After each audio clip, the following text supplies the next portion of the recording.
inson bir narsaga havasi kelsa,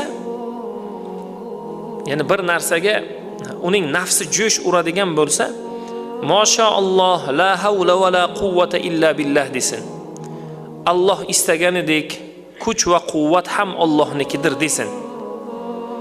Agar bir narsadan qattiq ajablansa, bir chiroyli, bir bahaybat, o'zi orzu qilib bo'lmas narsani ko'rsa, bir narsalar deyaveradi inson. Dahshat deydi, yo deydi, bir narsalar deydi.